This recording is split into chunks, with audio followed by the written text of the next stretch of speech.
신약성경 요한 1서 2장입니다. 페이지로 389페이지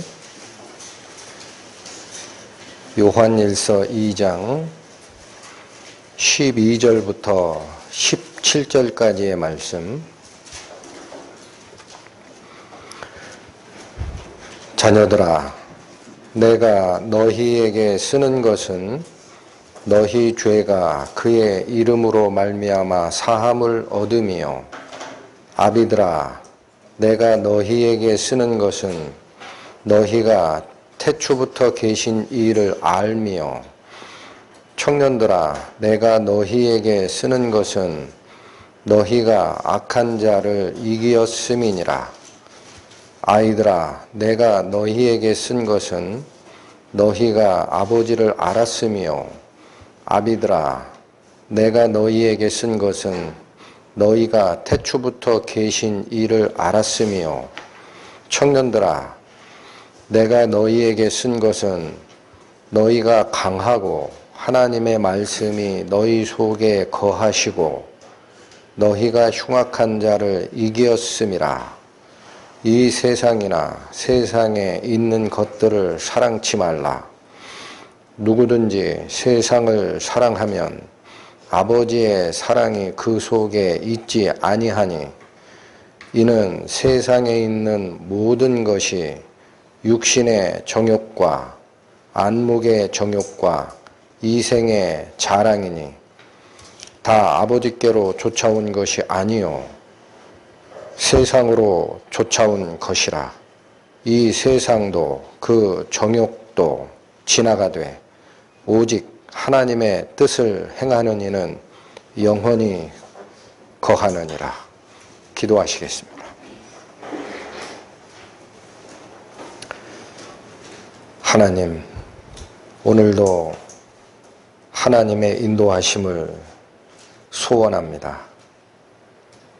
오늘 선포되는 이 말씀의 진정한 의미를 저희가 가슴을 열고 깨닫게 도와주시고, 그 뜻하시는 바대로 저희의 행보를 옮기는 저희 길에 빛이 되어 주십사 부탁드립니다. 우리를 위하여 목숨을 내어주신 예수 그리스도 이름 받들어 기도 올립니다. 아멘.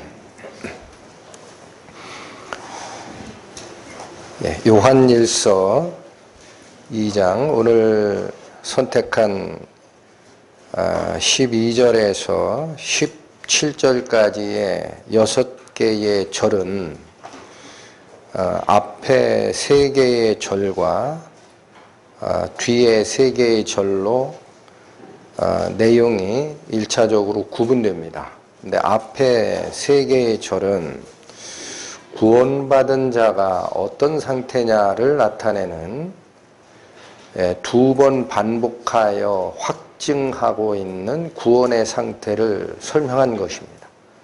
그리고 15절에서 17절까지 후반의 3개의 절은 구원받은 자가 앞으로 어떻게 세상을 살아야 되는지에 대한 지침입니다. 그 내용 자체는 절수가 많지를 않고 간단하지만 저희에게 가르치는 바가 분명하시고 또 엄한 명령으로 주어져 있기 때문에 이 뜻을 좀 더 살피는 것이 좋겠다라는 생각을 했습니다. 자, 12절, 13절을 다시 보십니다. 자녀들아, 여기서 얘기하는 자녀라는 것은 하나님의 자녀를 전제로 하고 있는 말씀입니다. 자녀들아, 내가 너희에게 쓰는 것은 너희 죄가 그의 이름으로 말미암아 사함을 얻은 것이다. 13절, 아비들아, 내가 너희에게 쓰는 것은 너희가 태초부터 계신 이를 알미다라는 거고, 청년들아, 내가 너희에게 쓰는 것은 너희가 악한 자를 이기었기 때문이라 라고 설명을 합니다. 그런데 요 12절과 13절에 너희 죄가 그의 이름으로 사함을 받았다. 또 너희가 태초부터 계신 하나님을 아는 상태가 되었다. 또한 너희가 악한 자를 이기었다. 라는 이 세 가지 상태를 14절에서 반복하고 있습니다. 조금 더 자세하게. 14절, 아이들아, 내가 너희에게 쓴 것은 너희가 아버지를 알았으며, 아비들아, 내가 너희에게 쓴 것은 너희가 태초부터 계신 이를 알았으며, 청년들아, 내가 너희에게 쓴 것은 너희가 강하고 하나님의 말씀이 너희 속에 거하셔서 너희가 흉악한 자를 이기었기 때문이라 라고 다시 설명을 하십니다. 그러면 12절, 13절에서 얘기했던 세 가지 상태 중에 14절로 옮겨 다시 해설하시는 과정에 바뀐 게 하나가 있습니다. 뭐가 바뀌었습니까? 12절 자녀들아 라고 시작하였던 너희의 죄가 그의 이름으로 말미암아 사함을 얻으며 라는 이 말이 14절에서는 아이들아 내가 너희에게 쓴 것은 너희가 아버지를 알았음이라 라고 바꿔놨습니다. 그거 외에는 아비와 청년들에게 하는 말은 똑같아요. 다만 청년들에게 한 말이 다시 자세하게 풀어주고 있을 뿐이지 주제가 바뀐 것은 아닙니다. 그러니까 이러한 반복적 설명은 중요한 말씀을 우리에게 주실 때 통상 성경이 사용하는 방법인데 죄사함을 얻는다라는 것이 뭐랑 같다라는 겁니까? 아버지 하나님을 아는 것과 같다라는 겁니다. 그렇게 바뀐 것 빼고는 두 번을 반복한 겁니다. 그래서 12절에서 14절까지의 내용, 두 번 반복한 그 내용을 요약을 하면 구원의 의미를 반복적으로 설명하시면서 세 가지를 꼽고 있는 겁니다. 첫 번째, 구원받았다라는 것은 죄가 예수님의 이름으로 사함을 받은 것이다라는 얘기를 하신 거고, 또한 구원받았다라는 것은 하나님을 알게 된 것이다라고 얘기를 하신 거고, 그리고 세 번째, 구원받았다라는 것은 악한 자를 이긴 것이다라고 합니다. 여기서 얘기하는 악한 자라는 것은 마귀, 하나님의 대적자 사탄을 이긴 것이다라는 뜻입니다. 자, 그래서 이 세 가지의 구원의 상태를 좀 더 살펴 들어갈 필요가 있습니다. 죄를 사한다. 누구의 이름으로? 12절 너희 죄가 그의 이름으로 사함을 받는다.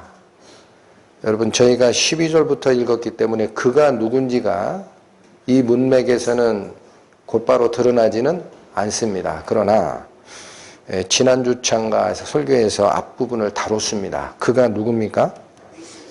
3절 우리가 그의 계명을 지키면, 4절 저를 아노라 하고 그의 계명을 지키지 않으면, 5절 누구든지 그의 말씀을 지키는 자는, 6절 저 안에 거한다 하는 자는 그의 행하시는 대로 자기도 행하라. 그가 누굽니까? 예수 그리스도십니다.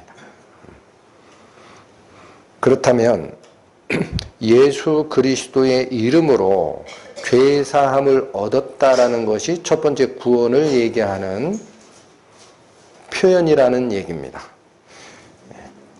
예수 그리스도의 이름으로 죄사함을 얻는다. 그게 무슨 말이냐? 누가복음 24장으로 갑니다. 141페이지.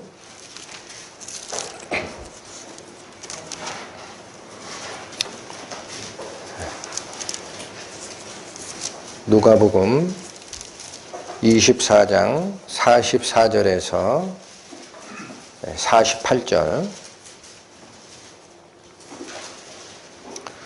또 이르시되 내가 너희와 함께 있을 때에 너희에게 말한 바 곧 모세의 율법과 선지자의 글과 시편에 나를 가르쳐 기록된 모든 것이 이루어져야 하리라 한 말이 이것이라 하시고, 이에 저희 마음을 열어 성경을 깨닫게 하시고 또 이르시되, 이같이 그리스도가 고난을 받고 제3일에 죽은 자 가운데서 살아날 것과 또 그의 이름으로 죄사함을 얻게 하는 회개가 예루살렘으로부터 시작하여 모든 족속에게 전파될 것이 기록되었으니 너희는 이 모든 일의 증인이라. 여기 기록된 이 말씀은 예수님께서 십자가에 돌아가신 후 3일 만에 다시 부활하시고 나서 당신의 제자 11제자에게 나타나셔서 해주신 말씀입니다. 그런데 44절 보면 예수님께서 뭐를 가르쳐 주신 거냐? 또 이르시되 내가 너희와 함께 있을 때 너희에게 말하였던 게 있다라는 겁니다. 예수님께서 돌아가시기 전에 제자들에게 여러 차례 알려줬던 사실이 있다. 그게 뭐냐? 곧 모세의 율법과 선지자의 글과 시편에 나를 가리켜 기록된 모든 것이 이루어져야 하리라고 한 말 기억하니? 라는 거예요. 그 이루어져야 한다라는 그 사실이 뭐냐? 46절이라는 거예요. 46절. 이같이 그리스도가 고난을 받고 3일 만에 죽은 자 가운데서 살아날 것이다 라는 것이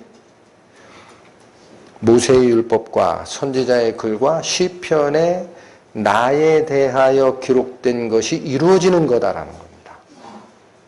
자, 그래서 44절에 모세의 율법이라고 표현된 이 말은 율법서를 얘기를 합니다. 구약의 율법서, 모세 오경, 토라라고 표현하는, 그 다음 선지자의 글이라고 표현된 것은 선지서를 얘기합니다. 선지서. 네비임이라고 표현되는, 그리고 시편이라고 대표로 나와 있는데 이것은 지혜서라고도 하기도 하고 하나님의 글을 담았다 그래서 성문서라고도 부릅니다. 거룩한 글을 담은 책들, 성문서. 그러니까 결국 구약은 율법서와 선지서와 성문서 세 가지로 구분되게 돼 있습니다.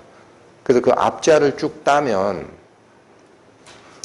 히브리 사람들, 이스라엘 사람들이 부르는 구약의 명칭을 그들은 바이블이라는 표현을 잘 안 써요. 그건 책이라는 뜻이에요. 비블로스라는 단어에서 나온 책이라는 뜻입니다. 그냥 더 바이블 그러면 하나의 책이라는 뜻입니다. 그러니까 그들은 구약 성경을 뭐라고 표현하느냐면 타나크라고 합니다. 타나크. 타나크가 뭐냐? 타가 토라의 앞에 T를 딴 거예요. 나라는 것은 네비임, 선지자가 나비라고 읽히는 히브리어입니다. 그래서 앞에 나를 따고, 또 성문서라고 할 땐 케투빔이라고 읽습니다.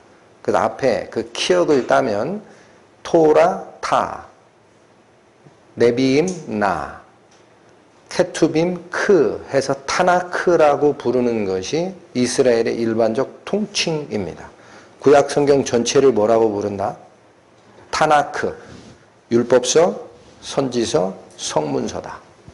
그러니까 이 예수님께서 하신 이 말씀, 곧 모세의 율법과 선지자의 글과 시편에 나를 가리켜 한 말이 이루어져야 되리라라는 것은 구약 성경 전체가 예수 그리스도 구세주가 오셔서 이러이러한 일을 하고 완성시킬 거야 라는 그 일이 이루어져야 된다라는 얘기예요. 그런데 그 일의 핵심이 뭐냐? 예수님이 오셔서 세상을 지배하는 게 아니고, 46절 그리스도가 고난을 받고 제3일에 죽고 난 다음 죽은 자 가운데서 다시 살아나야 된다는 사실입니다. 그게 구약이 구세주, 메시아, 그리스도에 대해서 기록하고 있는 핵심 요체라는 거예요. 그럼 그렇게 살아나면 47절 그의 이름으로, 즉 죽었다 부활하신 그리스도의 이름으로 죄사함을 얻게 하는 회개가 예루살렘 유대 지방에서 시작돼서 온 민족에게 다 퍼지게 될 것이다 라는 것이 구약이 기록하고 있는 죄사함의 핵심이다 라는 얘기입니다. 이 말씀을 사도행전에서는 이렇게 다시 설명을 합니다. 사도행전 4장 가십니다. 193페이지.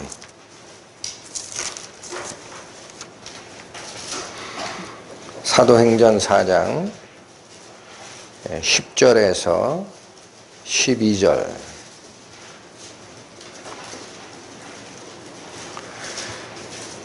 너희와 모든 이스라엘 백성들은 알라. 너희가 십자가에 못 박고 하나님이 죽은 자 가운데서 살리신 나사렛 예수 그리스도의 이름으로 이 사람이 건강하게 되어 너희 앞에 섰느니라. 이 예수는 너희 건축자들의 버린 돌로서 집 모퉁이의 머릿돌이 되었느니라. 다른 이로서는 구원을 얻을 수 없나니 천하 인간의 구원을 얻을 만한 다른 이름을 우리에게 주신 일이 없음이라 하였더라.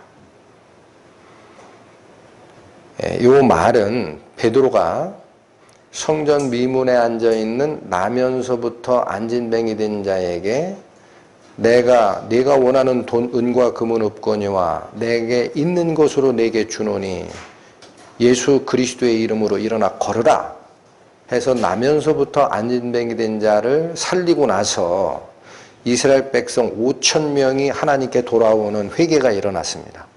그 사건을 보고 예수님을 죽이는 주도적 역할을 했던 제사장들이 공회라고 합니다. 사내들인 회의를 열어서 이 자들을 그냥 두면 안 되겠다 하고 심판석에 세워놓고 질문을 한 거예요. 누구의 권세와 이름으로 이런 일을 하고 다니니?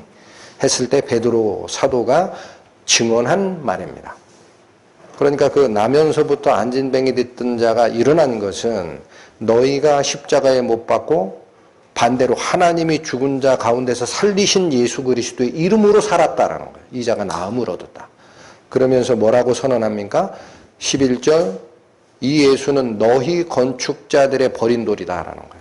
율법을 그렇게 탐구하고 하나님의 성전을 세우려고 노력했던 너희들은 이 돌의 의미를 몰랐다. 이 산돌 그리스도를 모르고 버려버렸다라는 거예요. 그런데 그 건축자의 버린 돌이 집의 모퉁이 돌이 되었어요. 교회를 이루고자 하는 가장 기초돌이 되었고 12절이 중요한 선언입니다. 다른 이로서는 구원을 얻을 수 없나니 천하 인간의 구원을 얻을 만한 다른 이름을 우리에게 주신 일이 하나님께서는 있었다, 없었다? 없었다. 네, 얼마 전에 크리스마스가 지나갔죠.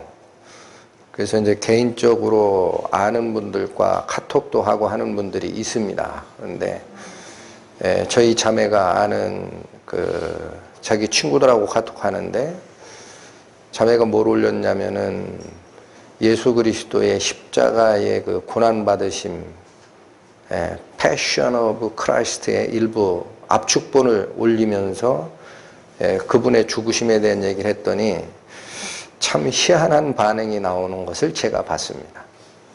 다는 아닌데 카톡방에 있는 그 교회 다닌다는 친구인데 예수님 태어나신 날 왜 예수님 죽은 얘기를 하느냐 그래요. 그러니까 이게 뭡니까? 교회를 그렇게 다녀도 예수님이 왜 오셨는지를 모르는 거예요. 왜 오셨어요? 타나크, 율법서와 선지서와 성문서에 그리스도가 와서 이루어져야 하리라라는 모든 것이 바로 이거라 그러잖아요. 예수님이 부활하시고 11사도를 모아놓고 하는 말이 내가 바로 죽어야 된다. 그리고 3일 만에 부활해야 된다. 이것이 구약 성경이 부세주에 대해서 얘기하고는 핵심의 핵심이야. 그러니까 내가 죽은 게 이상한 게 아니야. 그리고 다시 살게 돼 있어. 왜 그걸 모를까요? 교회 다니는 분만 그런 게 아니고 교회 다니는 분도 그렇게 모르는 분이 있습니다. 그냥 예수님 그러면 좋은 분하고 쫓아가는 거예요. 뭔지도 모르고. 근데 교회를 다니지 않은 분들은 제가 요 즈음에 몇 번 설명을 드렸는데 왜 유독 예수님만이냐라는 거예요. 하나님께 가는 길이. 다른 길도 있지 않느냐. 종교가 기독교밖에 없는 게 아니지 않느냐. 그렇죠. 이슬람도 있고. 이슬람이라는 것은 좀 그러네. 하여튼 무함마드를 쫓아가는 코란을 가지고 있는 그들의 신앙도 있고 유대교도 있고 또 불교도 있고 힌두교도 있고 많지 않느냐라고 얘기를 하는데 중요한 것은 사람이 신의 뜻을 이해하고 쫓아 올라가는 그 길의 노력의 끝은 어디는 갈 수 있느냐. 인간이 디디고 있는 땅의 제일 높은 곳까지는 올라갈 수가 있습니다. 그게 산 정상일 수 있습니다. 그러나 그곳은 여전히 땅입니다. 이걸 잊으면 안 됩니다. 거기서 어떻게 하늘로 올라가요? 인간은 못하는 거예요. 그러면 이 예수는 누구냐라는 거예요. 왜 와서 죽고 다시 부활하느냐? 그분은 하나님이었어요. 그분이 하나님이시라니까? 하나님께서 인간에게 계명을 주시고 죄짓지 마라 아무리 타일러도 안 되니까 내 품에 있었던 내 독생자 성자 그리스도 예수를 보내겠다라는 거예요. 육신을 쓰고. 그리고 당신의 모든 그 죄 없음 몸에 인류 전 인류의 죄를 뒤집어 씌워가지고 하나님이 심판을 예수를 향하여 한 겁니다. 네가 대신 죽어라.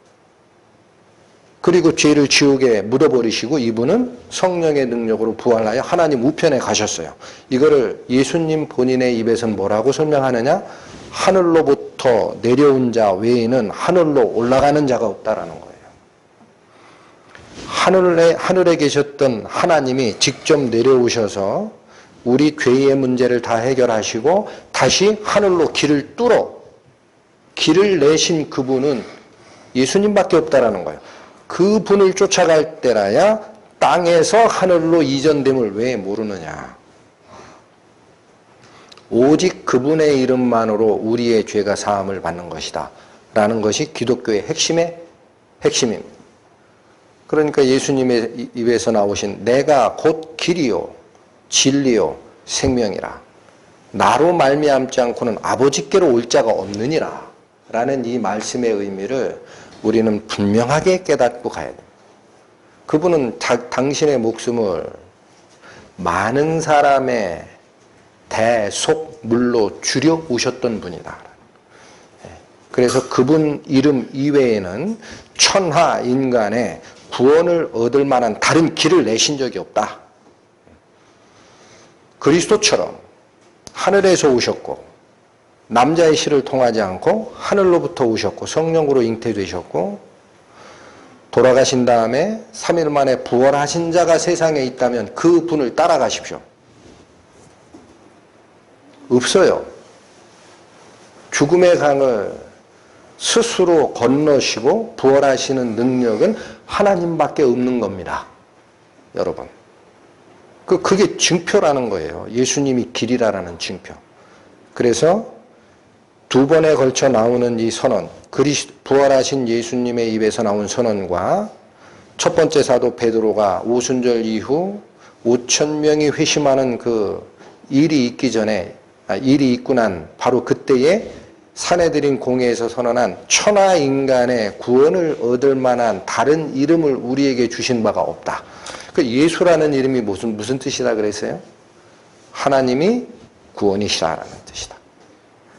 예수와 하나님이 구원이시다. 예수라는 이름이 그거예요. 다른 자는 구원할 수 없다 인간은. 하나님이 직접 내려와서 구원하고 올라가리라. 이게 첫 번째. 너희가 그의 이름으로 죄사함을 얻는 것이라 라는 구원의 첫 번째 의미입니다. 그리고 두 번째는 아비들아 내가 너희에게 쓰는 것은 너희가 태초부터 있는 이를 알미요 그렇게 표현했습니다. 요 태초부터 계시니라는 것은 하나님입니다. 세상을 만들기 전부터 계셨던 하나님을 아는 것이 구원이다라는 겁니다. 여기도 다시 쫓아갑니다. 요한복음 17장. 신약 177페이지. 요한복음 17장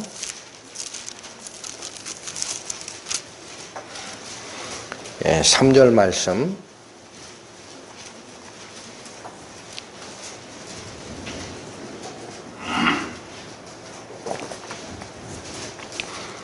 영생은 곧 유일하신 참 하나님과 그의 보내신 자 예수 그리스도를 아는 것이니이다.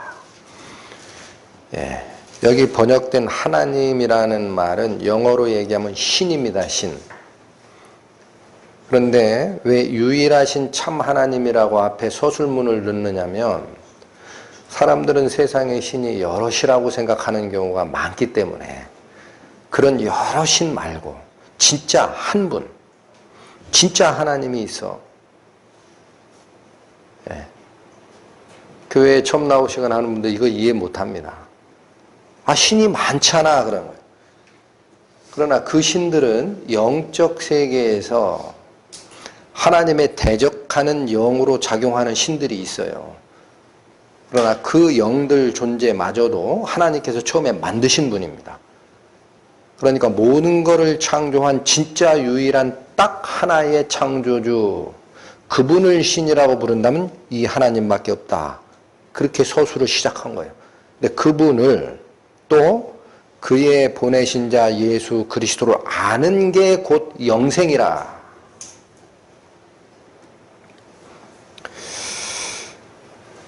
나 예수님 알아요. 성경에서 읽었어요. 나 하나님 압니다. 그 아는 것을 얘기하느냐. 여기서 얘기하는 안다라는 이 단어가 헬라어적 의미는 이 머리로, 지성으로, 논리적으로 어떤 사실을 인지한다라는 뜻이 아닙니다. 여기서 얘기하는 안다라는 단어는 체험적으로 안다라는 뜻입니다. 인격적으로 교류가 일어났다, 체험적으로 안다라는 거예요. 그러니까 영생이라는 것은 성경 말씀을 통해 하나님이 누구고 예수님이 누구다라는 사실을 내 머리에서 인지한 게 아니고 내가 하나님을 만난 거예요. 요걸 잘 기억하시라. 이게 체험적으로 알았다라는 게 뭐냐면 악수한 거예요. 가서 대면하고 통성명하고 악수하고 이렇게 한 거예요. 그게 인격적으로 만난 겁니다. 그렇지 않은 것은 영생이 아니라는 거예요.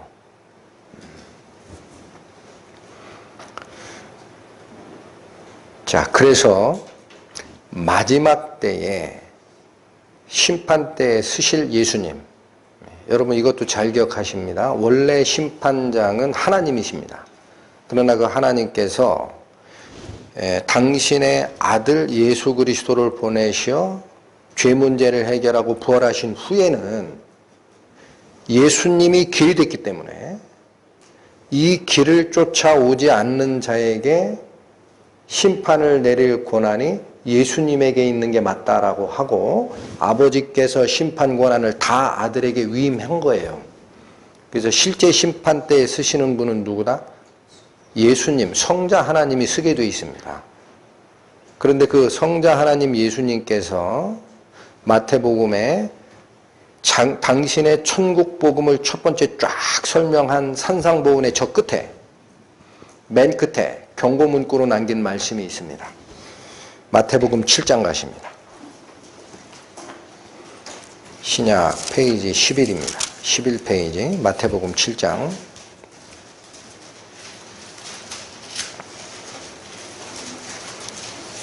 21절에서 23절.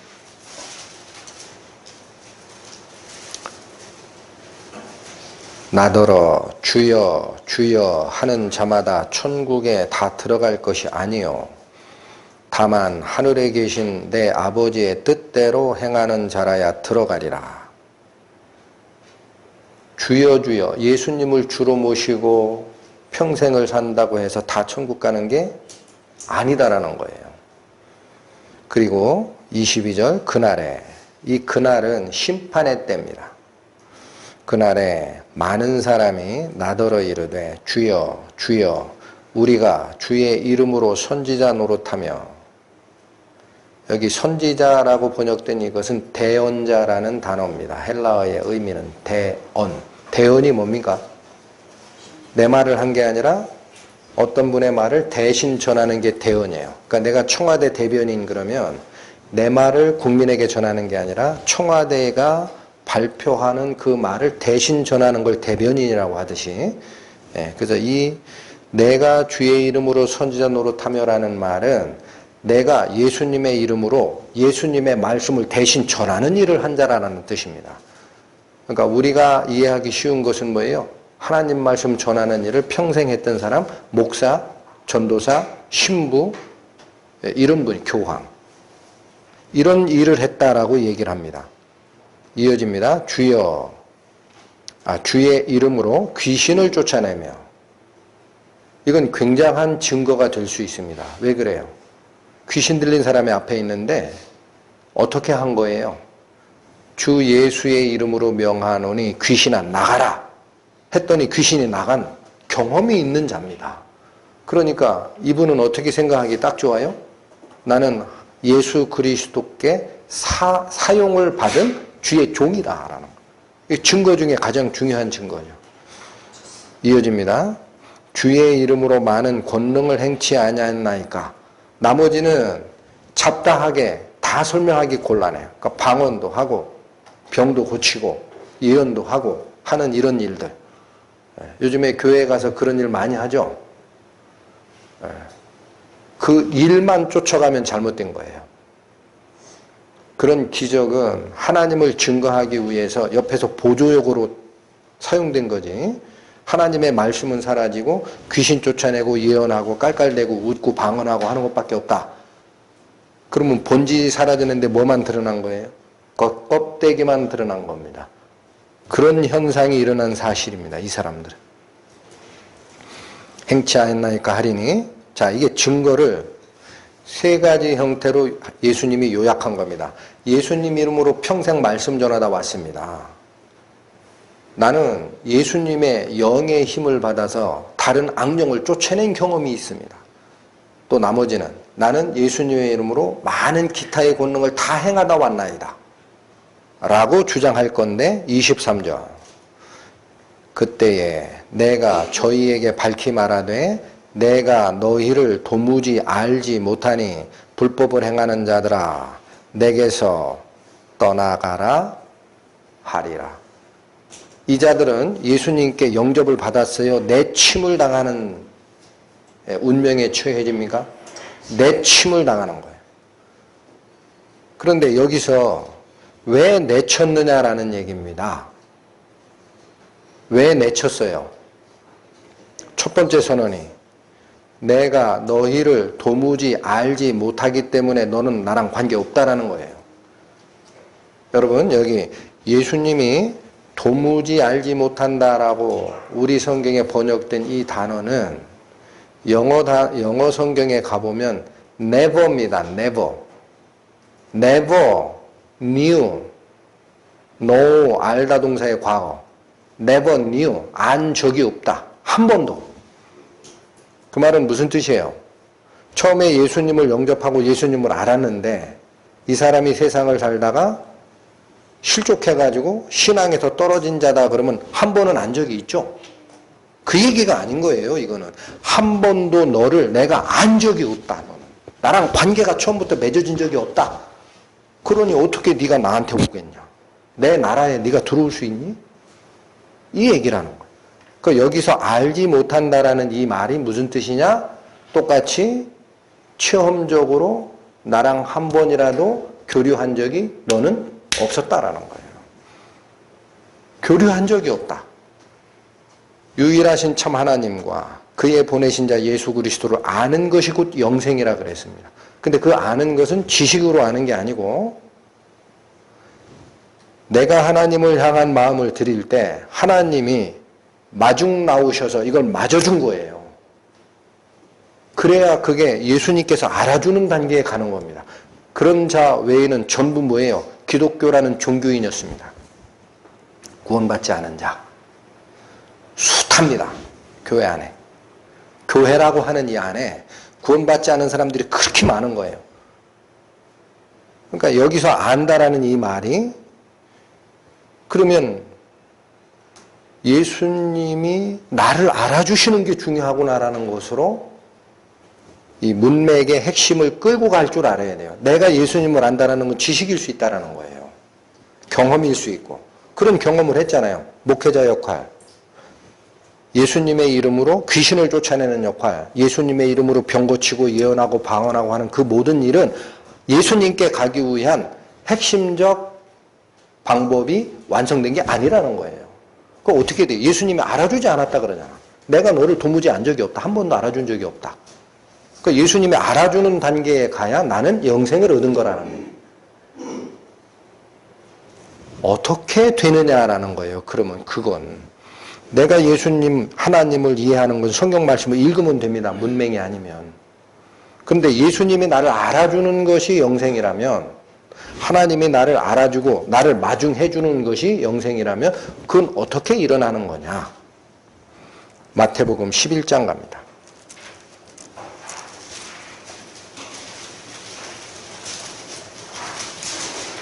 18페이지. 마태복음 11장 27절.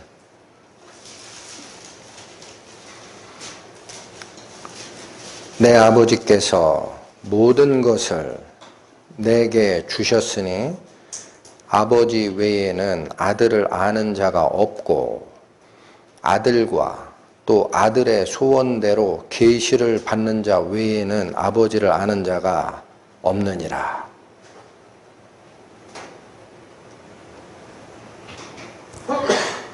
이 말씀을 그대로 받으셔야 됩니다. 내가 성경을 통해서 하나님을 알았다. 내가 성경을 읽어서 예수님을 이해했다. 그걸 얘기하는 게 아니에요. 여기 뭐라고 얘기해요? 내 아버지께서 모든 것을 내게 주셨다. 전권을 성부 하나님이 성자 예수님께 다 넘겼다라는 거예요. 전권을. 그런데 아버지 외에는 아들을 아는 자가 없다라고 하죠. 이게 무슨 말이냐면 여러분 성경에 대해서 지식도 없는 분들은 이 말이 이해가 딱 좋아요. 예수가 누구요? 하고 교회 다니는 사람한테 물으면 그 하나님이 내려오셔가지고 우리 죄를 해결하고 올라가신 그분이 하나님이고 그게 성자 하나님이야 라고 얘기를 해냅니다. 그럼 그게 무슨 말이야 그러잖아요. 예수가 어떻게 하나님이야 그러잖아요. 세상 사람들은. 그러니까 예수님이 누구인지를 우리 인간의 지식으로는 이해가 돼요 안 돼요? 안 되는 거예요. 그러니까 못 믿는 거예요. 그런데 그 예수님의 본질을 누구는 알고 계십니까? 성부 하나님은 알고 계세요. 왜? 자기 품속에 있었던 삼위일체 하나님 중 한 분이 내려간 거거든. 그러니까 이 본질을 아는 자는 누구밖에 없었다? 성부 하나님밖에는 성자 하나님이 무슨 뜻을 가지고 세상에 오는지를 아는 자가 원초적으로 없었다라는 거예요. 그리고 이어지기를 아들과, 이 아들은 누구예요? 성자 하나님이에요. 아들과, 여러분 이 말씀이 아들 외에는 아버지를 아는 자가 없느니라 그렇게 돼 있었다면 우리의 구원은 없습니다. 성부 하나님이 성자 하나님만 아시고 성자 하나님이 성부 하나님만 서로 간에 알고 있는 상태라면 그게 인간에게 무슨 의미가 있어요? 두 분은 원래 한 분인데 그렇게 끝났다면 우리에게 구원의 길은 열리지가 않는 거예요. 그런데 하반절은 이렇게 얘기를 합니다. 아들과 또 and입니다. and. 하나가 더 있다라는 거예요. 아들도 하나님을 알아요. 근데 and. 아들의 소원대로 계시를 받는 자. 아시겠죠? 그 외에는 아버지를 알 수가 없다라는 거예요. 그러니까 여기 길이 하나 열린 게 보여야 됩니다. 성자, 예수 그리스도의 뜻대로, 소원이라는 건 그거예요. 성자 예수님이 원하시는 대로 계시를 받게 되면 누구를 알게 된다? 아버지 하나님을 알게 되는 것이다. 그러니까 이 계시를 받는 자 외에는 그럼 아버지 하나님을 안 거예요? 아직 알지 않은 거예요? 알지 않은 거예요. 그럼 계시라는 게 뭡니까? 계시. 영어로는 revelation, 의미는 reveal. 네, 여러분 여기 컵에 이렇게 보자기가 씌워져 있어요. 그 veil을 씌워놓은 거예요. veil을. 근데 이거를 remove the veil, reveal 하고 딱 veil을 벗겨냅니다. 그럼 이게 보이죠? 이게 revelation이라는 단어의 어원입니다. 뜻입니다. 그러니까 이건 감춰진 거라는 거예요. 하나님을 알게 되는 그것은 감춰진 건데 예수님이 원하시는 때가 있어요. 아, 너는 네 마음 자세가 됐으니 내가 이 비밀을 너에게 실현시켜주마, 보여주마 하고 덮여져 있던 수건을 싹 리베일 해버리면 딱 드러납니다. 아, 하나님이 이분이셨구나. 그렇게 되면 누구를 알게 된다? 하나님을 알게 된다라는 거. 그러면 이 하나님을 정말로 체험한 자는 누가 이미 벗겨줬기 때문에 아는 겁니까? 예수님께서 베일을 remove, 제거해 놨기 때문에 덮여있던 수건을 쭉 열어주셨기 때문에 하나님을 알게 되는 거예요. 그러니까 예수님이 허락한 거죠.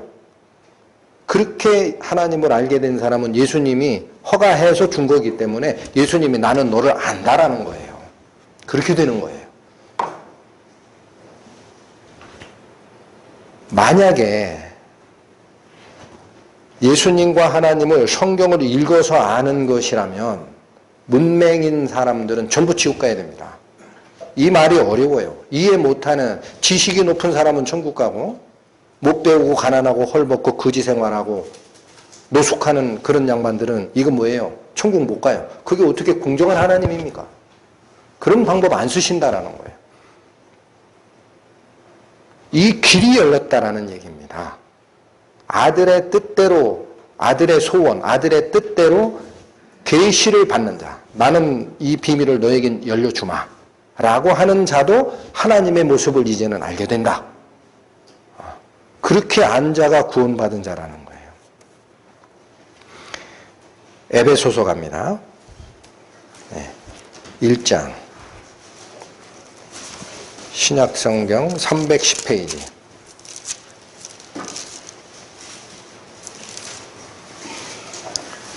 에베소서 1장 17절.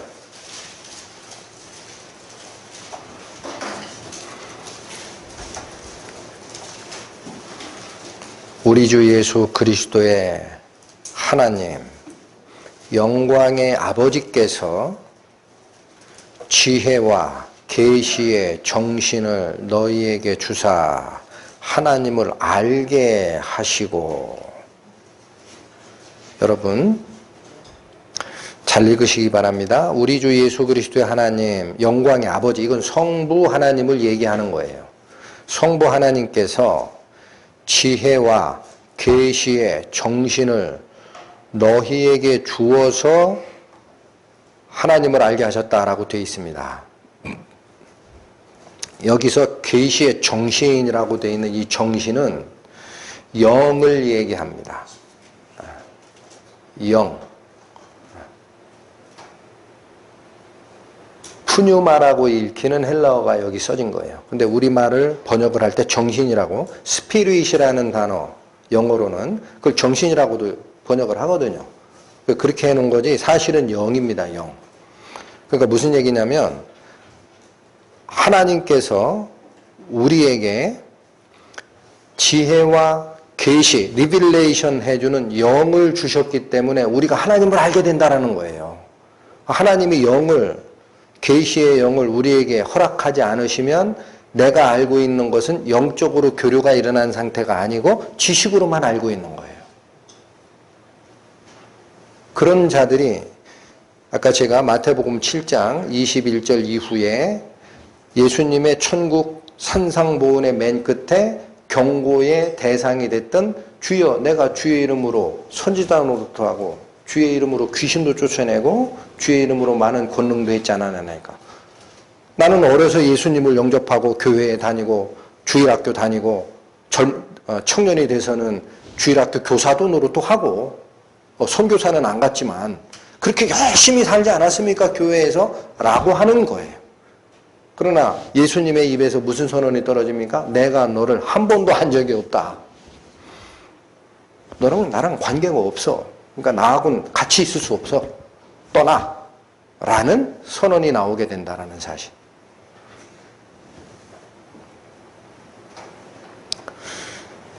진정한 인격적 교류가 일어난 자가 체험적으로 하나님을 안 거예요. 그들이 구원받은 자라고 표현합니다.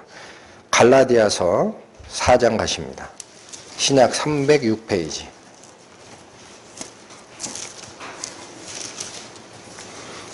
갈라디아서 4장 9절 말씀.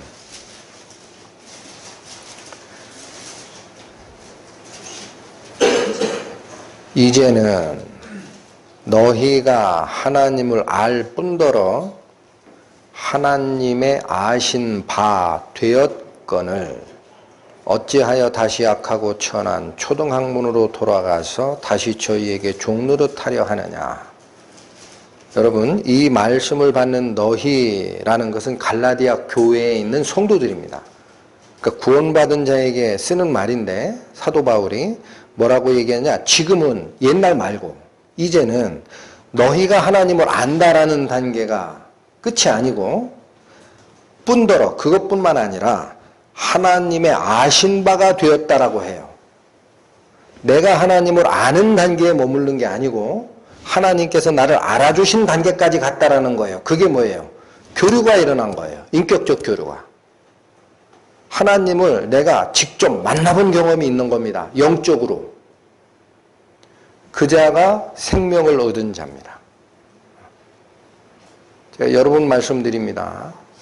전기가 하나님의 그 영적 생명력이 내 죽어있는 영혼에 빛으로 작용하려면 발전소에서 시작된 전기가 이 건물까지 연결이 되는 과정에 중간 단계 스위치가 100개가 있어요. 99개가 연결돼도 마지막 한 스위치가 아직 연결이 안 되면 여기 빛이 들어와요, 안 들어와요? 안 들어오는 거예요. 연결이 되는 게 아니에요. 근데 그게 연결이 마지막에 다 연결이 되면 그제서 이 빛이 쫙 비치죠. 빛이 비쳤으니까 여기 이 상황을 내 눈으로 보는 거예요. 빛이 없으면 보고 싶어도 봐요, 못 봐요? 못 봐요. 아무리 글로 설명을 해. 여기 앞에는 이게 의자가 있잖아. 2인 1석인데 하나, 둘, 셋, 넷, 다섯, 여섯, 일곱, 여덟. 한 줄에 8개, 거기 하나, 둘, 셋, 넷, 4줄이 있다? 앞에는 카메라가 있고 거기 의자도 있고 사람들도 앉아있어. 백날 설명해봐야 계시된 믿음으로 본 게 아니라 빛이 딱 들으면 어떻게 돼요? 내 마음에서 알게 됩니다.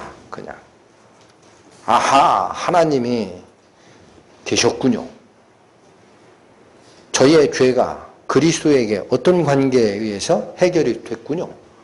그냥 무릎을 탁 꿇게 돼 있어요. 그게 내가 하나님을 알 뿐만 아니라 하나님의 아신 바 된 상태가 성도라는 겁니다. 자, 구원의 두 가지를 살폈습니다. 그의 이름으로 죄사함을 받는다라는 의미가 뭐냐.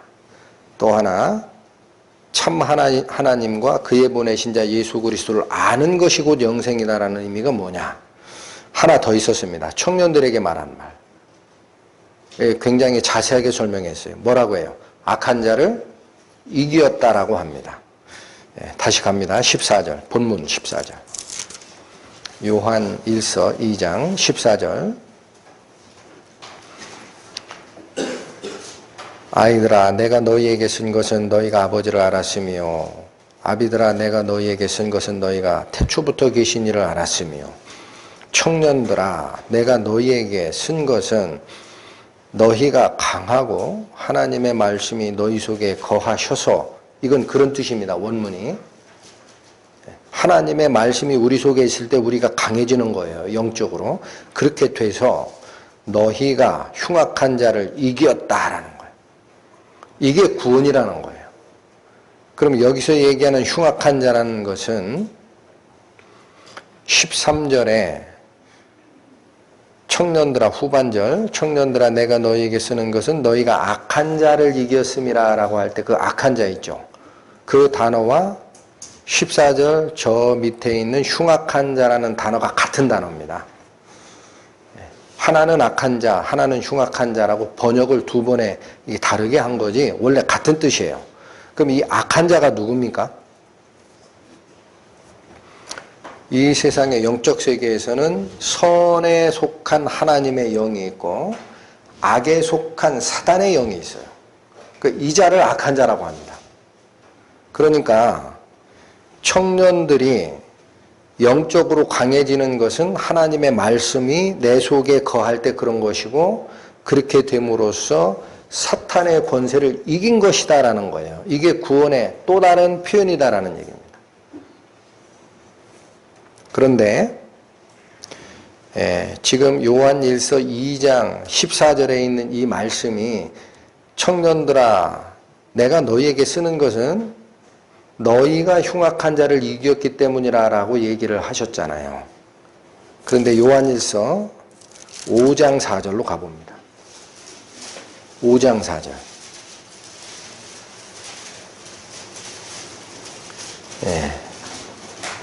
대저 하나님께로서 난 자마다 세상을 이기느니라. 세상을 이긴 이김은 이것이니 우리의 믿음이니라. 그러니까 믿음을 갖지 아니하는 자가 세상을 이길 수는 없는 거예요. 그리고 여기는 하나님께로 난 자가 세상을 이긴다라는 거예요. 즉 구원받은 사람만 세상을 이기는 힘이 있다라는 얘기인데 오늘 본문에 요한일서 2장 14절에서는 젊은이에게 뭐라고 얘기했느냐? 하나님 말씀이 너희 속에 거하기 때문에 너희가 흉악한 자를 이겼다라고 하죠. 그러면 두 가지 말씀만 옆에 놓고 보세요. 요한일서 2장 14절은 너희가 흉악한 자를 이겼다. 너희가 악한 자, 악령을 이겼다. 5장 4절은 너희가 세상을 이겼다. 하나님께로 난 자마다 세상을 이기는 것이다. 같이 이렇게 가까이 놔보세요. 그러면 악한 자를 이겼다라는 말을 5장 4절에서는 뭘로 받은 거예요? 세상을 이기는 거다라는 거예요. 이상한 말씀을 하시는 것 같다. 악한 자를 이기는 것과 세상을 이기는 것이 무슨 얘기냐? 왜 무슨 관계가 있느냐 이게. 요한복음 15장 갔다 오십니다. 신약 175페이지. 요한복음 15장 18절 19절.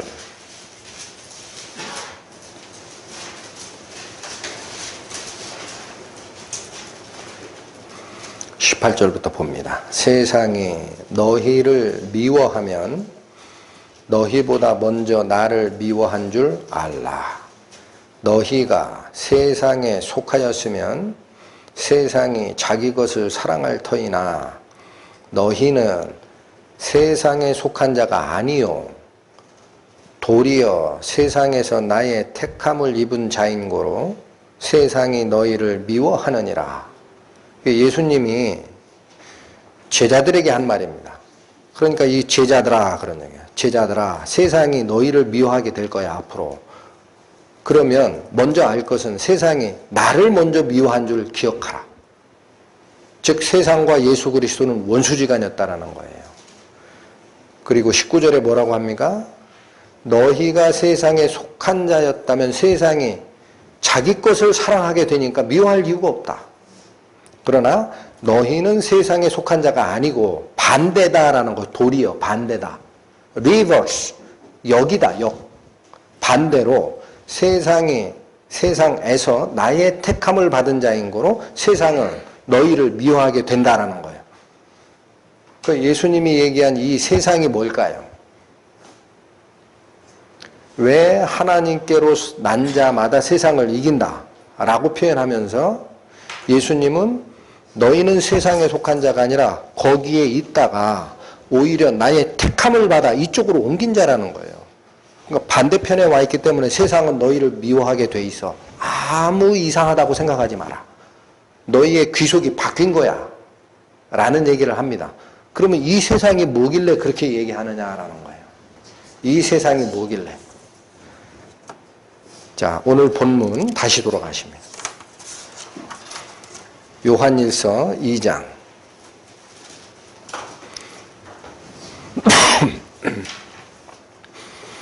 제가 처음에 12절, 13절, 14절 구원의 세 가지 어떤 상태를 설명했다면 15절, 16절, 17절은 구원받은 자가 어떠한 길을 쫓아가야 되는지를 얘기하는 지표나 명령이다라고 얘기를 드렸습니다. 근데 이 문맥의 연결 구조를 잘 보십니다. 이제 14절의 마지막에 청년들을 칭찬하면서 뭐라고 하느냐면 하나님의 말씀이 너희 속에 거하시고 너희가 흉악한 자를 이기었다라고 끝맺음을 하셨죠. 그리고 곧바로 나오는 명령이 뭡니까? 15절. 이 세상이나 세상에 있는 것들을 사랑하지 말라. 너희가 이긴 대상이 세상이라는 거예요. 악한 자에게 속해 있는 이 세상에서 너희가 건짐을 받았는데 어찌 다시 그 속으로 들어가서 살라고 하니? 그거는 있을 수 없는 일이다. 이 세상이나 세상에 있는 것들을 사랑치 말라. 누구든지 everybody, anybody 세상을 사랑하면 아버지의 사랑이 그 속에 있지 않게 된다. 둘 중 하나라는 거예요. 세상을 사랑하든 하나님의 사랑을 받든 둘 중 하나야. 두 개가 겸해질 수는 없어. 가장 확고하고 다른 해석을 붙일 이유가 없는 선언입니다. 선언. 이런 걸 선언이라고 하는 거예요. 여기에 다른 해석이 발붙일 틈이 없어요. 둘 중 하나라는 거예요. 세상을 사랑하든 하나님을 사랑하든 둘 중 하나야. 너무나 엄한 선언이기 때문에 16절 이제 설명이 들어갑니다. 이는 이거 왜 그런지 아니? 그런 뜻입니다. 왜 둘 다를 사랑할 수 없는지 아니? 이는 세상에 있는 모든 것이 여러분 이제 잘 내용을 간추리실 수 있어야 됩니다. 하나님이 세상을 사랑하지 말라고 한 요체가 이거라는 거예요. 세상에 있는 모든 것이, 즉 내가 세상을 사랑하면 안 돼 라고 하는 그 전체가 뭔지 아느냐? 육신의 정욕과 안목의 정욕과 이생의 자랑이라는 거예요. 세상이 우리를 끌고 가고자 하는 사랑하면 안 된다라는 그 속성은 세상에 있는 모든 것이라고 표현되어 있고 그것은 육신의 정욕, 안목의 정욕, 이생의 자랑이라는 거예요. 우리를 끌고 가고자 하는 세 가지 욕구가. 그러면서 뭐라고 합니까? 다. 이 말은 육신의 정욕도 그렇고 안목의 정욕도 그렇고 이생의 자랑이라는 것도 그렇다. 다 아버지께로 쫓아온 게 아니라 세상을 쫓아온 것이기 때문이라. 여기 쫓아왔다라는 표현은 영어에 전치사 from을 씁니다. 아버지로부터 나온 게 아니라는 거예요. 아버지로부터 나온 욕구 세 가지가 아니고 세상에서 나온 욕구 세 가지가 있다. 이해하셨죠? 그러니까 그것은 하나님이 너희에게 원래 줬던 그 욕구 아니야 라는 거예요. 그거 알라. 추가로 나온 거예요. 세상에서 추가로 들어온, 인간에게 들어온 욕구가 있다. 그럼 이 세 가지 욕구가 뭡니까? 언제 들어왔나요? 창세기 3장 갑니다.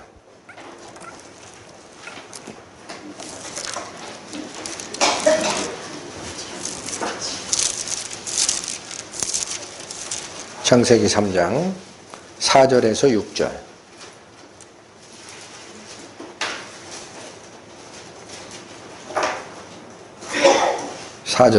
뱀이 여자에게 이르되 너희가 결코 죽지 아니하리라.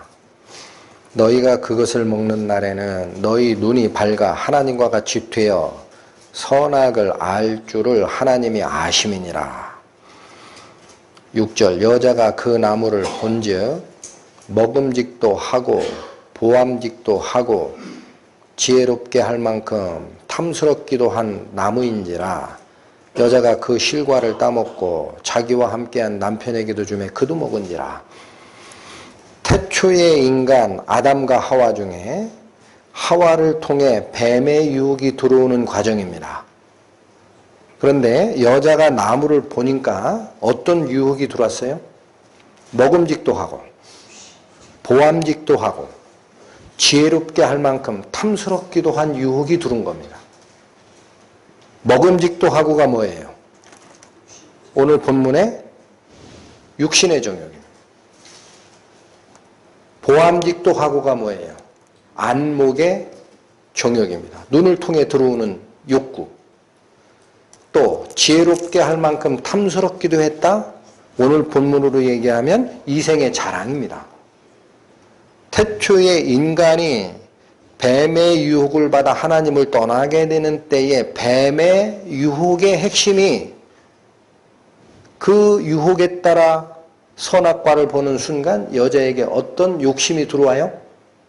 먹음직도 하고 보암직도 하고 지혜롭게 할 만큼 탐스럽기도 하다라는 생각이 들은 거예요. 그게 이거예요. 육신의 정욕, 안목의 정욕, 이생의 자랑. 자, 여기 창세기 3장 과정을 잘 보셔야 됩니다. 2장에 이미 하나님께서 아담에게 내가 너에게 다 모든 것을 공짜로 주니까 다 따먹어도 되는데 하나만은 먹지 마라 하고 에덴 동산 가운데다 딱 세워놨어요. 그 얘기는 무슨 뜻입니까? 구석에다 놓은 게 아니에요. 동산 중앙에 있는 나무. 다 보이게 해놓은 거예요. 에덴 동산 어디에 있더라도 그 중앙에 있는 선악과를 보게 해놓은 거예요. 이거는 먹지 마라. 먹으면 죽어. 그러면 질문 드리겠습니다. 뱀의 유혹이 오기 전에 하와는 동산 중앙에 있는 선악과 봤을까요? 못 봤을까요? 수도 없이 보고 다녔어요. 그래서 동산 중앙에 세워놓는 거예요. 지표로. 수도 없이 봤어도 이런 유혹이 들어온 적이 없어요. 그런데 이 유혹이 언제 들어옵니까? 창세기 3장 4절 뱀이 여자에게 이르되 너희가 죽지 않아. 하나님이 죽는다고 그랬지? 그거 틀린 말이야. 하고 반대로 싹 인간의 생각을 조정한 뒤에 5절 너희가 그것을 먹는 날에 너희 눈이 밝아 하나님같이 될 거야. 라는 이 말이 쓱 들어오는 순간 그 말을 듣고 여자가 다시 선악과를 봤더니 그 전에 봤을 때는 아무렇지도 않았는데 뭐가 들어요? 세 가지 욕구가 생기는 거예요. 그 유혹이 누가 준 유혹이다라는 겁니까? 사탄, 뱀이 준 유혹 속에 따라두는 거다라는 거예요. 그 오늘 본문이 얘기하고자 하는 게 뭡니까? 요한일서 2장 16절 이는 세상에 있는 모든 것이 육신의 정욕, 안목의 정욕, 이생의 자랑인데 이게 세 개가 다가 아버지 하나님께로부터 온 것이 아니라 세상으로부터 들은 거다라는 겁니다. 연결이 되십니까? 그러니까 그걸 따라가지 말라라는 거예요. 여러분 이 말씀을 잘 들으셔야 됩니다. 먹지도 말고 그냥 굶어 죽어라 그런 얘기가 아니에요. 처음에 창세기에서 하나님이 세상을 만드시고 인간에게 뭘 줬어요? 모든 나무의 실과 열매를 너희가 네 마음대로 네 임의대로 다 먹어라 그랬어요. 하나님이 선물로 주신 거예요. 뭐만 먹지 마라? 선악을 알게 하는 그 유혹은 건드리지 마. 그 유혹은 건드리면 안 되거든. 하고 편안하게 살았던 건데 그러니까 기초적인 우리 몸이 먹고 살아가는 모든 것을 하나님이 허락하신 겁니다. 그런데 선악을 알게 하는 나무의 실과를 뱀의 유혹을 듣고 나서 봤을 때는 뭐가 두는 거냐? 추가적인 게 두는 게 있는 거예요. 추가적인 게. 기본적인 거 말고 추가적인 거. 그게 뭐예요? 내 기본적인 생리 욕구를 채우고 나서도 더 가지려는 마음이 드는 거예요. 여러분 동물들은 있죠. 육식동물도 동물학자나 동물의 왕국 프로그램을 보면 자기가 배고플 때 딱 한 마리만 잡고 배부르면 안 먹어요. 그냥 자요. 사자도. 수사자 같은 경우는 하루에 18에서 20시간을 그냥, 표현이 좀 그런데 디비쳐 잡니다. 밥 먹고 나면. 그러고 안 잡아요. 배고플 때만 잡아요. 근데 유독 인간은 뭐예요? 먹을 거 이외에 추가 살생을 하는 자가 인간입니다. 미래를 위해서. 내 걸 챙기려고. 그 욕심이 어디를 통해 두는 것이다? 사탄의 유혹을 통해 두는 거라는 거예요. 그러니까 이거를 성경에서는 이렇게 얘기합니다. 야고보서 1장 갑니다. 371페이지 신약.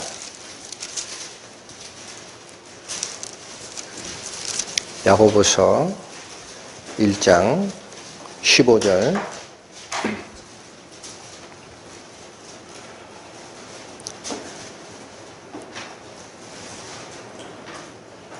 욕심이 잉태한즉 죄를 낳고 죄가 장성한즉 사망을 낳느니라. 여러분 야고보서 1장 15절에 욕심이라고 되어 있는 이 단어 있죠. 이 단어와 오늘 본문에서 육신의 정욕, 안목의 정욕할 때 그 정욕이라는 단어 있죠. 그게 같은 단어입니다. 헬라어로. 그러니까 하나님으로부터 나오지 않고 세상의 임금인 사탄으로부터 인간에게 추가적으로 들어오는 그 과도한 욕심, 욕구, desire. 영어로 얘기합니다. desire.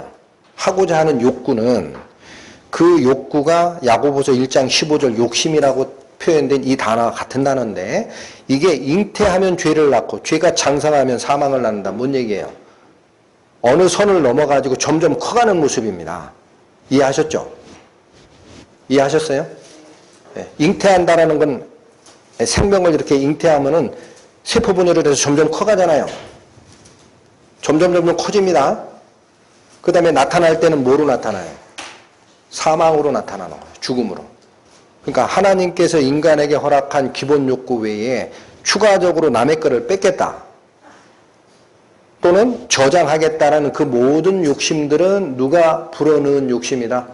사탄이 넣은 거다라는 사실을 아시라는 얘기예요. 그러니까 성경은 얘기하잖아요. 예수님이. 너희는 무엇을 먹을까 무엇을 입을까 걱정하지 마라. 이런 것들은 세상 사람들이나 구하는 것이라. 그러면서 뭐라고 그래요? 먹을 것과 입을 것이 있은즉 족한 줄 알라. 기본 생리욕구를 하나님이 부인하는 게 아니고 과도한 내 거를 챙기겠다라는 경쟁적 욕구 상태는 누가 준 거다? 세상을 통해 두는 거다라는 사실. 그러니까 저는 요한 1서 2장의 15절, 16절의 이 말씀이 여러분 가만히 생각을 하십시오. 창세기 2장 3장에 아담과 하와에게 줬던 명령과 유혹이 그대로 다시 여기 나와 있는 거예요. 창세기에 뭐라고 돼 있었어요? 하나님이 선악과를 먹는 날에는 정령 죽으리라 그랬죠. 여기선 뭐라 그래요? 세상을 사랑하면 아버지 사랑에서 끊어진다 그러죠. 창세기 3장에서 어떻게 했어요? 뱀의 유혹이 들어왔을 때 사람은 걸려 넘어졌습니다. 요한 1서 2장 16절에서는 뭐라고 그래요? 세상의 유혹의 근원은 아버지가 아니라 마귀니라. 그러니 그걸 쫓아가지 마라. 똑같은 선악과의 명령이 요한 1서 2장 여기에 박혀 있는 거예요. 여러분. 그게 그냥 와 있는 거라니까요. 그런데 이걸 모르고 어디를 쫓아요, 사람들은? 원래 내가 가지고 있는 desire, 욕구를 하나님이 준 줄 알고 무한 발산을 하러 가는 거예요, 인생길을. 그러니까 육신의 정욕이 우리 3대 욕구라고 하잖아요. 뭔지 아시죠? 식욕, 먹고자 하는 욕구, 성욕, 짝짓기 하는 욕구, 수면욕, 잠자고자 하는 욕구. 이걸 인간의 3대 욕구라고 합니다. 또는 동물의 3대 욕구라고도 해요. 이게 충족이 된 상태에서 끝나게 돼 있는 것이 하나님이 우리에게 준 거예요. 성욕은 누구에게 발산하게 돼 있어요? 너와 한 몸 이룰 네 짝. 그만 사랑하라. 근데 인간은 어떻게 합니까? 분명히 결혼식장에서 당신만 사랑하겠소 약속하고 아내 안 볼 때 돈 있고 시간 있으면 슬그머니 가서 딴짓 하잖아요. 그 왜 그래요? 그게 추가적인 욕구, desire, 욕심이 잉태하여 죄를 낳는 상태로 누가 이끌고 가는 것이다. 사탄이 이끌고 가는 거라는 거예요. 그걸 얘기하시는 거예요, 하나님이. 그 타락한 세상의 욕구를 쫓지 마라. 안목의 정욕 뭡니까?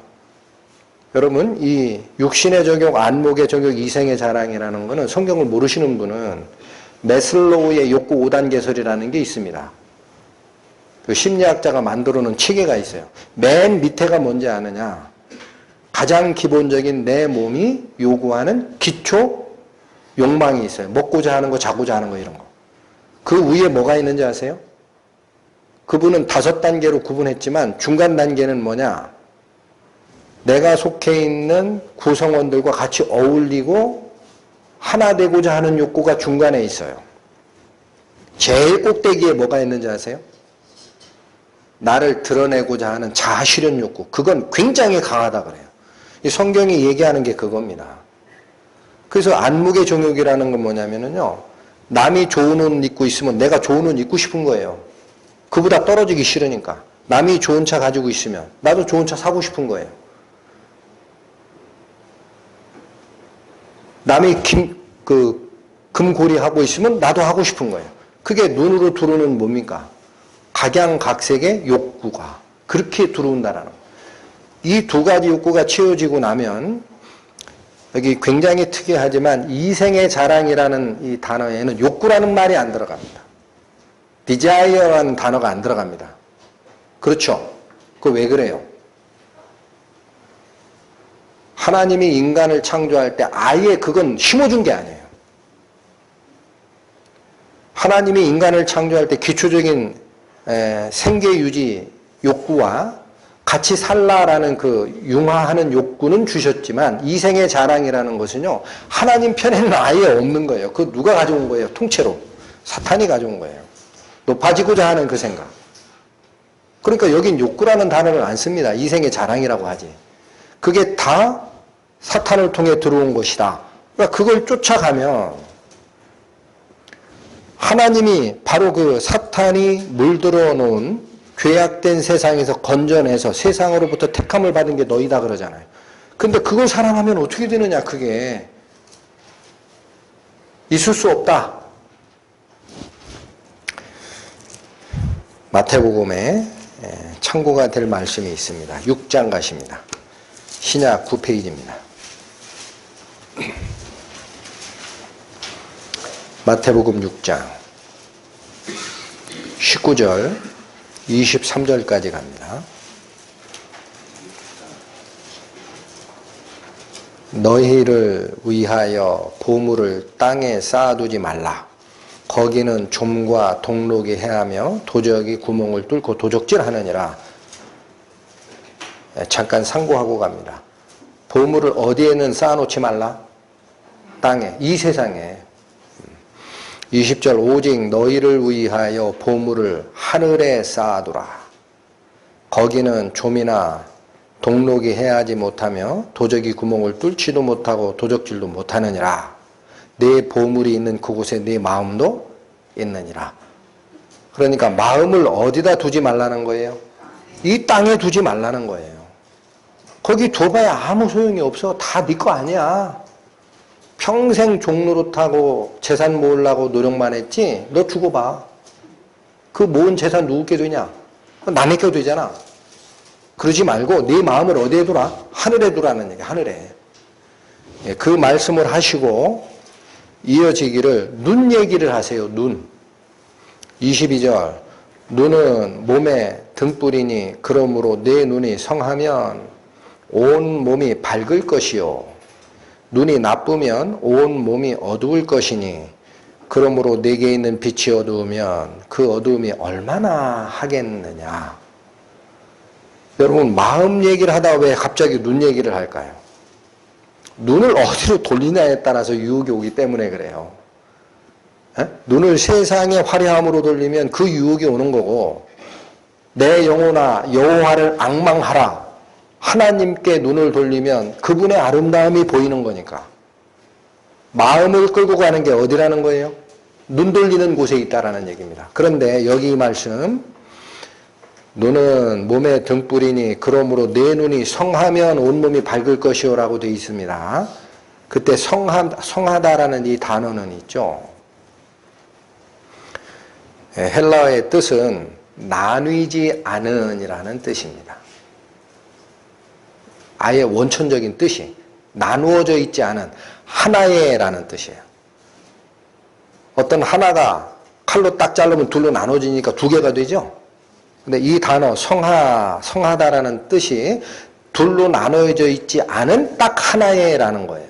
그러니까 영어 성경에서는 이걸 뭐라고 하느냐, 내 눈이 single eye이면이라고 번역을 합니다. 눈이 하나면 하는 거예요. 눈이 하나면. 눈이 하나라니까 눈이 두 개인데 외눈박이라 그런 뜻이 아니고 눈이 어느 한쪽만 바라보면이라는 거예요. 원래 바라봐야 할 그곳을 정확하게 한쪽만 바라보는 상태이면 내 온몸이 빛으로 밝아질 것이다. 그럼 우리 눈이 어디를 바라보게 하나님이 창조하신 거죠? 나를 바라보라 이게 나를. 내가 생물을 다스리고 먹고 마음대로 하는 것도 내가 너에게 권한을 위임했기 때문에 아담 사람아, 내가 너에게 모든 걸 주고 너에게 통치 권한을 준 이유는 네 능력이 아니니라. 내가 바로 너에게 공급하는 힘이 그 근원임을 알라. 그러니까 너는 눈을 나에게서 딴 데로 돌리면 안 된다. 나와의 연합이 끊어지면 그거 다 사라지는 거야 라고 했던 그 마음, 그 눈이 한눈으로 하나님을 바라보라는 뜻입니다. 그러면 모든 몸이 밝아집니다. 그런데 23절 눈이 나쁘면이라고 되어 있죠. 여기 나쁘면이라는 이 말은 오늘 성경에 악한 자를 이기었다라고 할 때 그 악 있죠. 같은 단어입니다. 눈이 악하면이라는 뜻이에요. 눈이 악하다는 게 무슨 뜻이에요 그러면? 내 눈이 어디를 바라보고 있는 거예요? 악한 자를 바라보고 있는 거예요. 악한 자가 물들어는 세상의 유혹을 바라보고 있는 겁니다. 그렇게 되면 내 눈이 그렇게 악하면 온 몸이 어떻게 돼요? 어두워진다라는 거예요. 그 유혹에 빠진다. 어디까지 어두워집니까? 내게 있는 빛이 어두우면 그 어두움이 얼마나 할지 네가 알지 못하는 단계까지 어두워진다. 하나님을 아예 모른다. 깜깜하다. 이 말씀이 이해가 됩니까? 그리고 이어지는 말씀이 뭐예요? 한 사람이 두 주인을 섬기지 못할 것이니 혹 이를 미워하며 저를 사랑하거나 혹 이를 중히 여기며 저를 경히 여김이라. 너희가 하나님과 재물을 겸하여 섬길 수 없다. 하나님이 창조한 눈은 싱글 아이다라는 거. 오직 하나의 눈만 너에게 줬다. 나를 바라보라.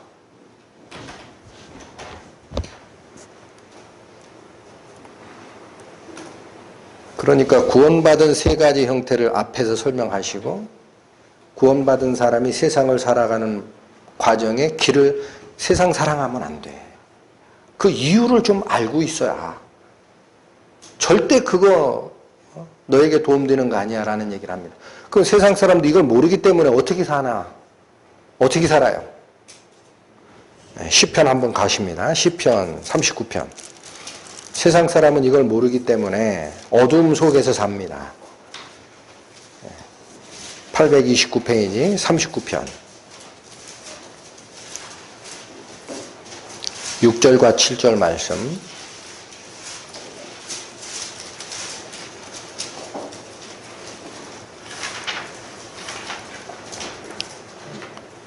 시편 39편 6절. 진실로 각 사람은 그림자 같이 다니고 헛된 일에 분요하며 재물을 쌓으나 누가 취하는지 알지 못하나이다.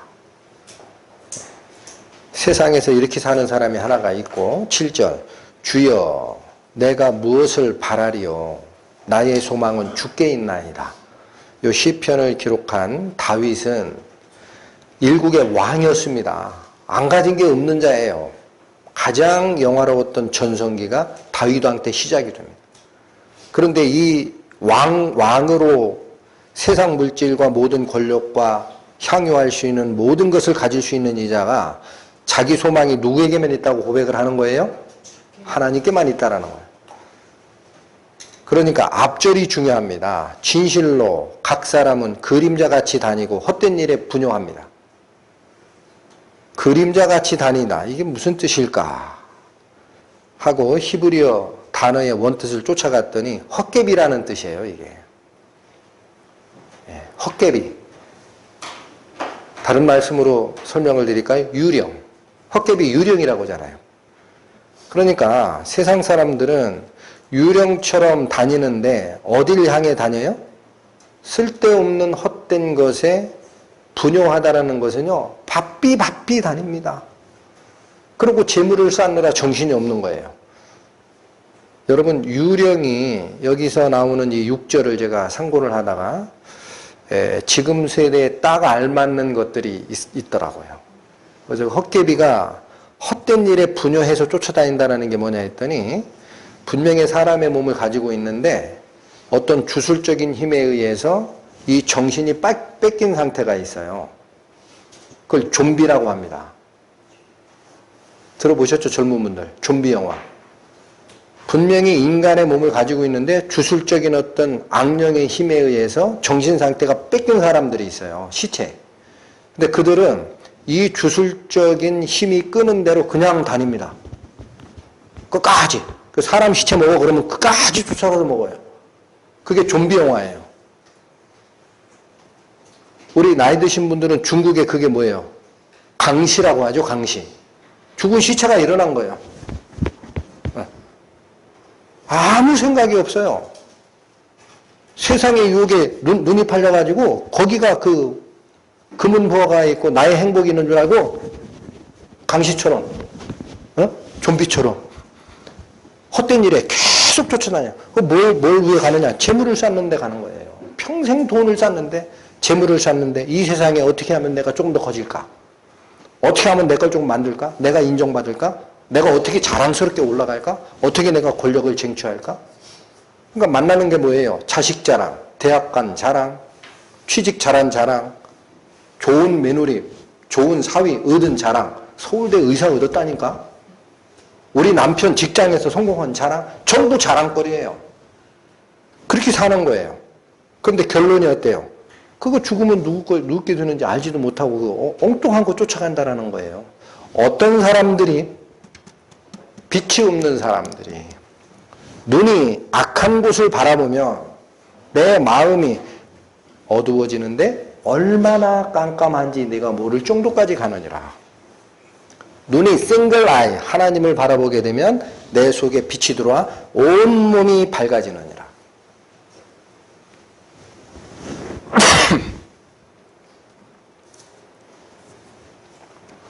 가장 영화로웠던 부요를 누렸던 분은 오늘 이 시편 39편을 쓰신 다윗 왕이 아니라 그가 확장해 놓은 그 이스라엘이라는 나라를 그대로 영화롭게 영위했던 솔로몬 왕, 다윗의 아들입니다. 그가 얘기한 말씀을 잠깐 쫓아갑니다. 전도서 2장.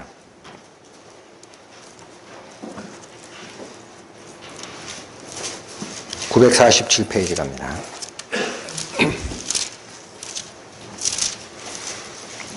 전도서 2장 11절 말씀.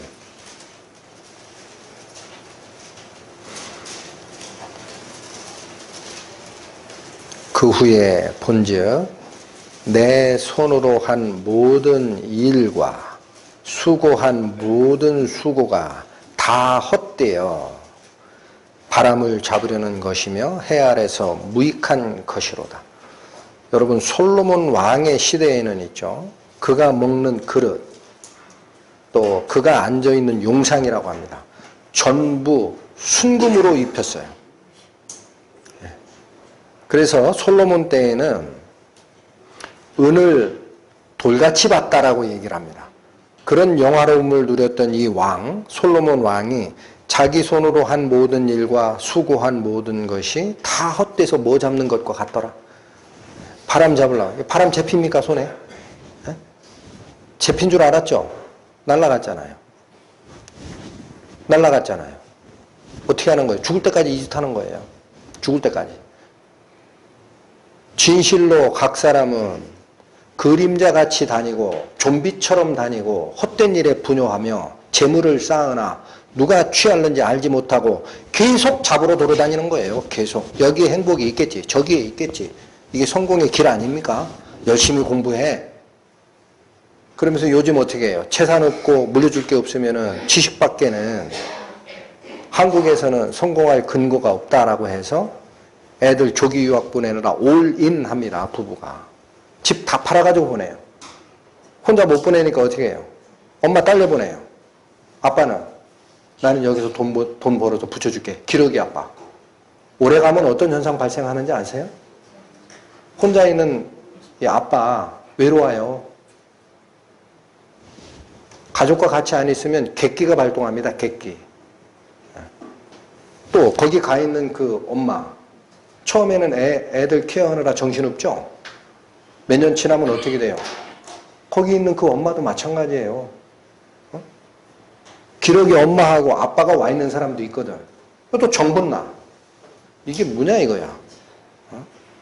하나님이 얘기한 길 이외에 엄한 곳으로 가는 거예요.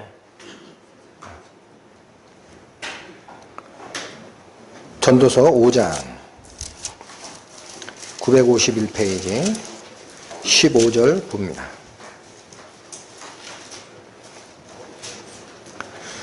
저가 모태에서 벌거벗고 나왔은즉 그 나온 대로 돌아가고 수고하여 얻은 것을 아무것도 손에 가지고 가지 못하리니 그렇습니다. 공술의 공수고. 이 전도자가 최후에 하는 얘기가 전도서 맨 끝에 있어요. 12장 13절. 이 일의 결국을 다 들었으니 세상의 모든 영화를 누려봤던 솔로몬의 입에서 나오는 얘기입니다. 그는 아내마저도 첫 첩을 1000명을 둔 사람입니다. 1000명. 상상이나 돼요? 본부인 300명, 첩 700명. 그러니까 내가 어디에 낙이 있을까 하여 모든 몸이 원하는 거, 마음이 원하는 걸 다 해봤다 그래요. 전도서가. 그리고 나서 하는 말이 이겁니다. 13절. 일의 결국을 다 들었으니 하나님을 경외하고 그 명령을 지킬지어다. 이것이 사람의 본분이니라. 다른 것은 해 아래서 모든 것이 헛되어 나의 수고가 바람을 잡으려는 것 같다. 오늘 본문으로 돌아오십니다. 요한일서 2장 17절 말씀. 세상을 사랑하지 말라. 그 욕구 세 가지는 하나님이 주신 게 아니야. 사탄을 통해 들어왔어 라는 말씀을 주신 이후에 17절. 이 세상도 그 정욕도 지나가되 오직 하나님의 뜻을 행하는 이는 영원히 거하느니라. 이 타락한 욕구로 가득한 죄로 물든 이 세상 지나가요. 그 다음에 그 욕구, 그 세상이 우리에게 주는 desire, 성공하라. 육체의 정욕, 안목의 정욕, 이생의 자랑, 그것도 다 없어질 거야. 지나가되 오직 딱 하나 안 없어지는 게 있다라는 거예요. 뭐가 안 없어져요? 하나님의 뜻을 행하느니.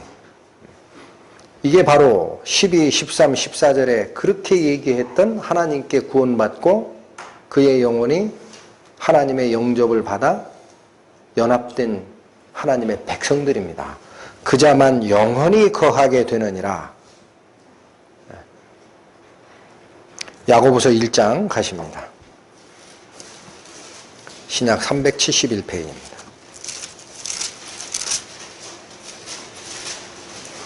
16절, 17절 말씀.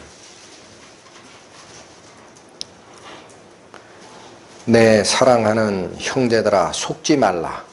뭐 하지 말라? 속지 말라. 17절. 각양 좋은 은사와 온전한 선물이 다 위로부터 빛들의 아버지께로부터 내려오나니 그는 변함도 없으시고 회전하는 그림자도 없으시니라. 내 사랑하는 형제들아, 속지 마라. 제발 속지 마라. 뭐에 속지 마라? 이 세상의 화려함, 이 세상이 너희에게 주겠다라고 하는 그 desire, 끝도 없는 욕망, 거기에 끌려다니지 마라. 그런 게 원래 하나님이 주려고 했던 것이 아니야. 17절, 각양 좋은 은사와 온전한 선물, 불완전한 것 쫓아가지 마. 완전한 하나님의 선물이 있거든. 그게 다 어디서 와요? 땅으로부터 오는 게 아닙니다. 다 위로부터 곧 빛들의 아버지 하나님께로부터 내려오나니 이거를 사모하라. 야고보서 4장 갑니다. 최종 선언입니다. 야고보서 4장 4절과 5절 말씀. 간음하는 여자들이여. 어떤 여자? 간음하는 여자가 누가 간음하는 여자입니까? 자기 남편 놓고 다른 남자하고 관계 맺는 게 간음하는 여자예요. 간음하는 여자들이여, 세상과 벗된 것이 하나님의 원수임을 알지 못하느냐? 하나님의 자녀라 피고 구원받은 후에 세상과 벗되고자 하는 게 간음하는 여자라는 겁니다. 간음하는 여자들이여, 세상과 벗된 것이 하나님의 원수임을 알지 못하느뇨? 그런즉 누구든지 세상과 벗이 되고자 하는 자는 스스로 하나님과 원수되게 하는 것이니라. 너희가 하나님이 우리 속에 거하게 하신 성령이 시기하기까지 사모한다 하신 말씀을 헛된 줄로 생각하느냐? 하나님의 사랑은 질투의 하나님으로 표현될 만큼 그렇게 시기하기까지 우리를 사랑하십니다. 내가 내 영을 너희 속에 주어 세상으로부터 구원하였으니 이제는 더 이상 눈을 둘로 나눠서 하나는 하나님 본다고 생각하고 하나는 세상의 악한 desire, 그 욕구 쫓아가지 마라.